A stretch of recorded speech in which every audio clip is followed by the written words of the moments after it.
Selamat pagi, nama saya Bernardus Jono Putro, saya Kepala Badan Pelaksana Wilayah Metropolitan Rebana.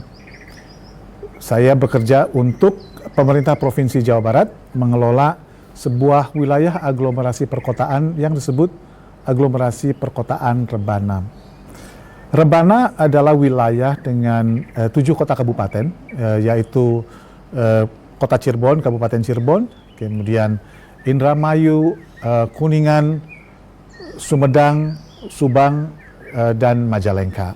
Nah, wilayah metropolitan Rebana ini hari ini memiliki 10 juta penduduk dan merupakan sebuah wilayah yang oleh pemerintah Jawa Barat diarahkan untuk menjadi kutub pertumbuhan baru Jawa Barat.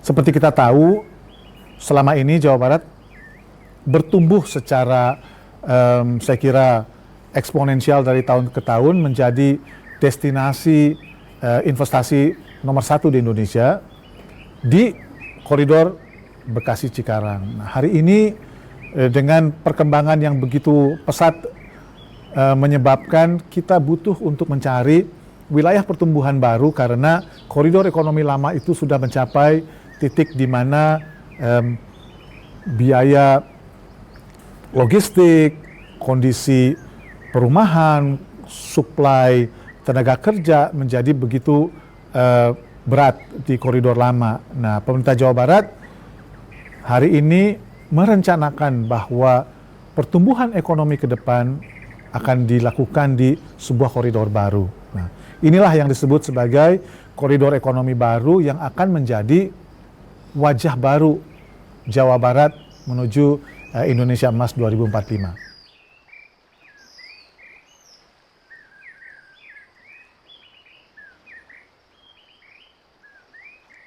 Nah, saya kira begini, titik awal dari rencana pemerintah untuk membuat wilayah ini menjadi kutub pertumbuhan baru adalah secara sadar melihat bahwa selain potensi ada tantangan di wilayah perkotaan ini. Nah, pemerintah Jawa Barat sangat menyadari ini. Untuk itu, langkah pertama yang dilakukan adalah satu, kita akan bertumbuh ekonomi dan masyarakatnya secara terencana atau by design, tidak lagi keterlanjuran.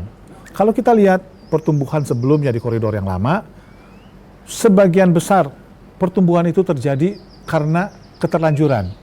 Kegiatan penataan ruang terjadi melalui kerja-kerja pemutihan atas kegiatan ruang yang sudah terjadi. Nah, ini tidak boleh terjadi lagi di dalam koridor baru. Kalau Indonesia akan maju melangkah menjadi sebuah wilayah yang kompetitif di dunia dan sustainable, maka perencanaan penataan ruang dan perencanaan ekonomi harus ditata dengan baik dari awal. Nah, untuk itu maka langkah pertama adalah itu, bagaimana caranya rencana tata ruang menjadi panglima di dalam pengembangan wilayah ini. Nah, dengan mengacu kepada perencanaan tata ruang yang baik, sudah bisa dipastikan bahwa itu akan mengatur semua kegiatan masyarakat dan mengatur juga standar-standar maupun rasio-rasio yang tepat agar ruang hidup kita menjadi sustainable, menjadi livable, ya, dan menjadi kompetitif at the same time gitu ya pada saat yang bersamaan. Nah, inilah kunci masuknya. Nah, untuk itu pemerintah Jawa Barat memastikan terjadi harmonisasi antar rencana-rencana kota dan rencana wilayah di setiap level. Dalam hal ini ada rencana kawasan strategis nasional, ada RT/RW provinsi, ada RT/RW setiap kota kabupaten, dan ada RDTR di setiap kota kabupaten.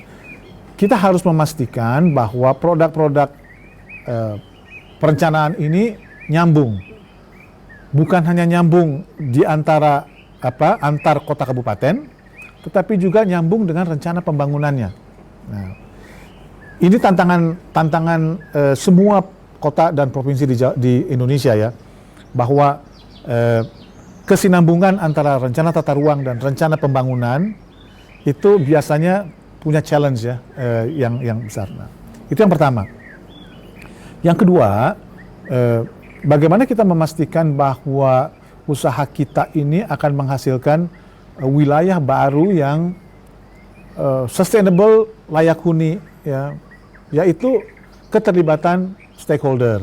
Nah, jadi approach-nya adalah multi stakeholder. Stakeholder paling utama di sini adalah para kota dan kabupaten, ya, di mana kota kabupaten harus mau bekerja sama untuk isu-isu yang berkaitan dengan masalah lintas lintas kota kabupaten dan lintas sektoral.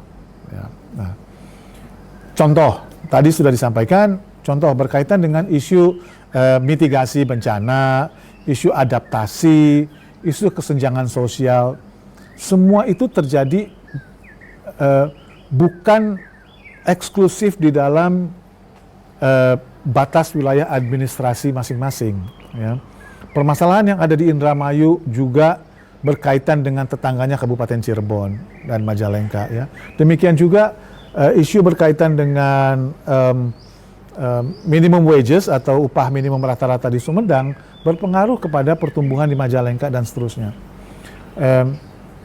Rencana pengembangan kawasan-kawasan ekonomi akan sangat dihilir gitu ya, misalnya di Majalengka, Subang dan Indramayu akan sangat berpengaruh kepada kesediaan air di Kuningan.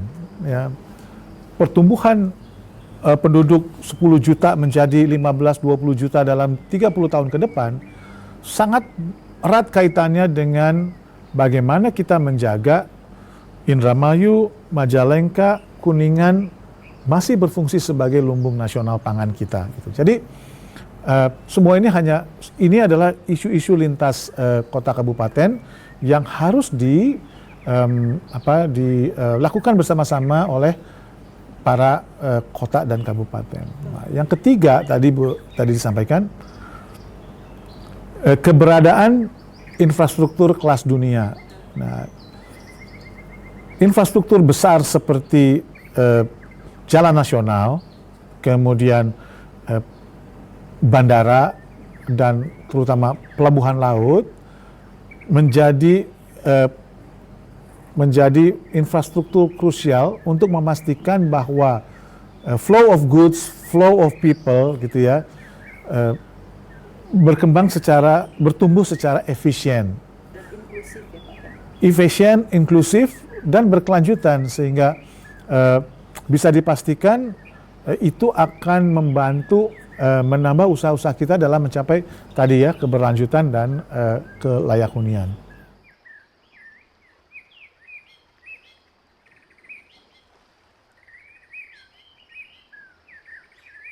Jadi saya kira kita harus mulai dengan sebuah kesadaran di antara kita semua ya di masyarakat bahwa kalau tadinya kita berpikir wilayah kita adalah kecamatan kita dan kampung kita, kecamatan kita dan maksimal kabupaten atau kota kita, hari ini tempat kita tinggal itu adalah sebuah wilayah seluas 500.000 hektar lebih dengan 7 kota kabupaten. Ya. Tempat kita tinggal hari ini dan ke depan sudah dihubungkan dengan network infrastruktur yang membuat Anda tinggal di Majalengka bisa kerja di Indramayu, orang Indramayu kerja di Kertajati, ya. Orang Subang kerja di Cirebon. Kita di Majalengka punya urusan perbankan dan urusan pajak di Cirebon. Jadi demikian juga kalau kita ingin membangun kegiatan-kegiatan berbasis komunitas, maka komunitas Anda tidak lagi hanya di wilayah Majalengka aja, tetapi bisa cross boundaries karena seluruh wilayah aglomerasi perkotaan ini ditata oleh pemerintah menjadi sebuah wilayah ekosistem dan ekonomi yang satu dan sinergistik. Itu kuncinya. Nah, kita lihat bahwa di dalam prakteknya selalu pertumbuhan itu terjadi dipicu oleh dipasangnya infrastruktur besar. Ya, jadi infrastruktur akan memicu pertumbuhan. Nah, salah satunya adalah Bandara Internasional Jawa Barat Kertajati, yang bukan main-main loh. Ini adalah bandara kedua terbesar di Indonesia, yang akan menjadi motor besar menarik traffic ya kepada wilayah kita. Nah, tapi yang pakai Bandara Kertajati kan bukan hanya orang Kertajati atau orang Majalengka, tapi dia adalah Bandara Internasional Jawa Barat yang catchment areanya adalah seluruh Jawa Barat bagian selatan. Nah, ini akan memberikan trickle down yang luar biasa bagi wilayah terdekat. Dalam hal ini hostnya dari infrastruktur ini yaitu Kabupaten Majalengka. Ya, saya kira itu jelas ya. Nah, bagaimana pemerintah Jawa Barat memastikan bahwa pertumbuhan ini inklusif ya ke depan dan tetap memastikan bahwa sektor-sektor yang penting di masyarakat itu terjaga, yaitu dengan cara tidak semua wilayah besar ini kita akan jadikan sebuah mesin ekonomi. Ya, caranya gimana? Ya, di dalam rencana kita ada 13 kota baru yang akan kita bangun. Nah, 13 kota baru berbasis industri. Artinya industri-industri padat modal maupun padat karya itu diwajibkan berlokasi hanya di wilayah kawasan industri. Tidak lagi ada industri yang dibangun sembarangan di pinggir jalan. Nah, dengan demikian kekuatan bisnis dan ekonomi itu akan berpusat di 13 kota baru ini. Nah, bagi masyarakat, bagi kita semua, kita melihat justru ini sebagai pintu masuk bagaimana kegiatan ekonomi itu bisa di klasterisasi, sehingga bagi kita yang bergerak di bidang adaptasi dan mitigasi akan gampang sekali gitu melihatnya, karena secara tata ruang, secara peruntukan lahan, secara kegiatan masyarakat itu lebih clear.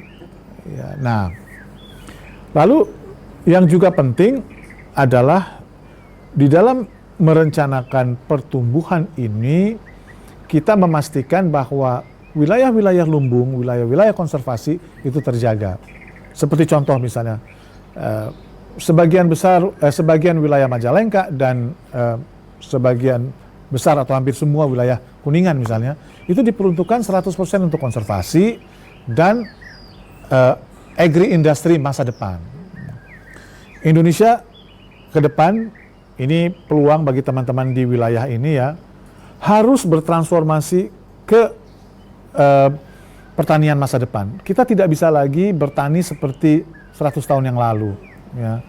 Intensifikasi dan modernisasi dari cara kita bertani menuju ke agri-industri masa depan harus dimulai, dan kita sangat gembira bahwa dalam waktu dekat ini beberapa pemain besar agri-industri sudah masuk ke kita, masuk ke kawasan industri. Artinya apa?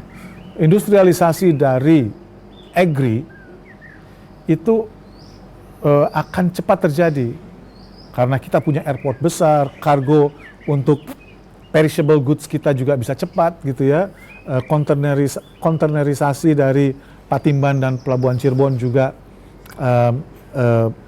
terakselerasi dan seterusnya. Jadi saya kira lebih clear cut sekarang, lebih mudah untuk melihat, dan saya kira dengan demikian stakeholder, masyarakat bisa berinteraksi dengan pemerintahnya dengan lebih jelas ya, lebih transparan gitu.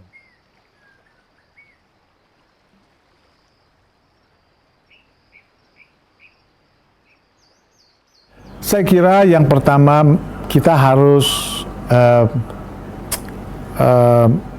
bisa melihat ya, salah satu peluang besar yang akan membantu kita untuk bisa survive adalah dengan teknologi. Jadi bagaimana kita mengadopsi teknologi yang tepat untuk baik itu untuk menjaga KPI sustainability kita ya menuju SDGs, maupun di dalam kita menyelenggarakan proses mitigasi, adaptasi, dan konservasi, itu teknologi menjadi hal penting.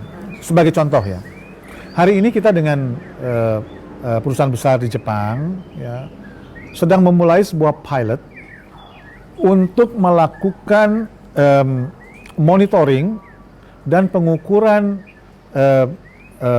emisi CO2 dan emisi karbon dan pengurangan emisi memakai satelit untuk semua grain ataupun pertanian persawahan kita. Ya, jadi over time kita akan punya angka berapa besar kalau kita merubah cara kita bertani di wilayah besar, lumbung-lumbung kita bisa menghitung berapa perubahan dan penghematan penurunan emisi. Nah, lalu dan itu dilakukan dengan satelit ya. Hasil itu kemudian masuk ke dalam carbon trading. Hasilnya diharapkan akan menjadi passive income bagi para petani. Nah ini kan tugas besar ya. Untuk mentransformasi teknologinya. Nah, ini proses besar bagaimana teknologi menjadi bagian kecil dari kehidupan masyarakat, tetapi dia sangat menentukan gitu ya. Karena nanti para petani ini kita harus sambungkan dengan misalnya bagaimana kita memastikan bahwa mereka dapat passive income.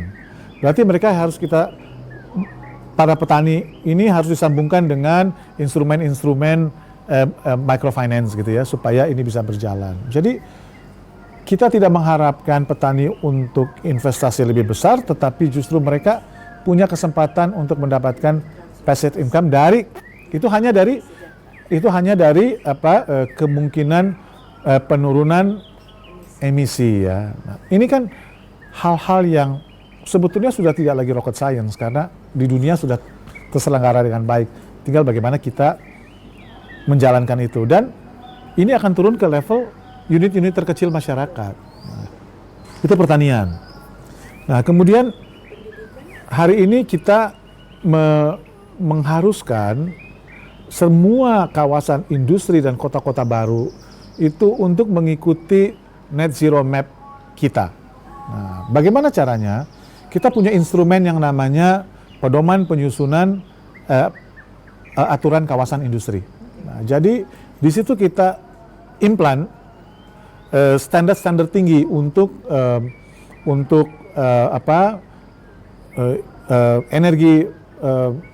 energi baru terbarukan yang harus digunakan di setiap kawasan industri maupun penggunaan urban mobility program urban mobility system yang ramah lingkungan gitu ya. Nah, itu dari sisi produk teknokratiknya. Nah, dari sisi keterlibatan masyarakat, saya kira ini yang harus menjadi perhatian lintas kota kabupaten ya, bagaimana semua kota dan kabupaten yang ada di Rebana ini bisa bekerja bersama untuk menghidupkan bottom up activities seperti yang sedang dilakukan teman-teman di Jatiwangi. Hari ini pemerintah Provinsi Jawa Barat dan pemerintah pusat sudah membangun 4 waduk besar ya di Rebana saja. Kita punya 3 WKP geothermal yang belum tereksplor dengan baik gitu ya. Nah, bisa disebutkan mana saja Pak? Ada WKP Tangkuban Perahu, Tampomas, dan Gunung Ciremai. Jadi kalau kita berhasil mengeksploitasi panas bumi dari 3 tempat ini, maka sebetulnya wilayah 10 juta orang ini bisa 100% non-fosil. Hanya dengan itu. Nah, tantangannya ada di mana? Tantangannya juga ada di masyarakat. Kita sudah coba akan membangun melakukan eksplorasi Ciremai, tetapi terhenti karena masyarakat merasa katanya kalau itu dibor nanti gunungnya meledak, dewanya semuanya keluar gitu kan. Nah, ya itu harus bisa dijembatani oleh teman-teman, oleh kita semua masyarakat gitu ya, bahwa negara seperti New Zealand itu 100% on geothermal.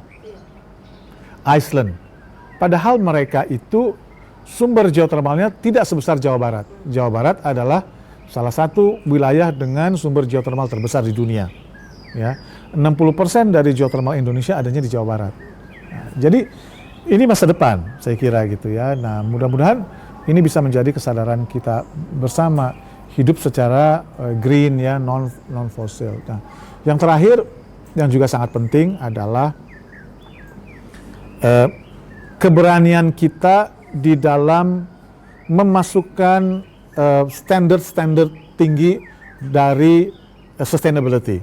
Ya, kita tahu semua New Urban Agenda yang sudah diratifikasi oleh Indonesia adanya di laci-laci buku-buku di para wali kota dan para kepala bapeda, gitu, atau perpustakaan di kampus. Nah, ke depan New Urban Agenda harus menjadi pijakan kita di dalam mengembangkan wilayah. Karena sangat clear di dalam dokumen New Urban Agenda bagaimana keterlibatan teknokrat, bagaimana keterlibatan pemerintah, bagaimana keterlibatan masyarakat, NGO, kampus, profesional. Dan itu kita sebagai insan global yang meratifikasi harusnya bekerja bersama dari situ. Sadar dan tanggung jawab. Ya, nah, bagi masyarakat, bagi kelompok-kelompok masyarakat, ini kesempatan karena di situ ada kaitannya dengan bagaimana kita bekerja bersama dengan pemerintah, baik pemerintah setempat maupun pemerintah provinsi gitu. Saya kira ini yang membuat pola manajemen aglomerasi perkotaan seperti yang dilakukan di Jawa Barat ini bisa menjadi sebuah best practice untuk Indonesia mengelola aglomerasi perkotaan yang semakin menjadi tantangan berat kita ke depan.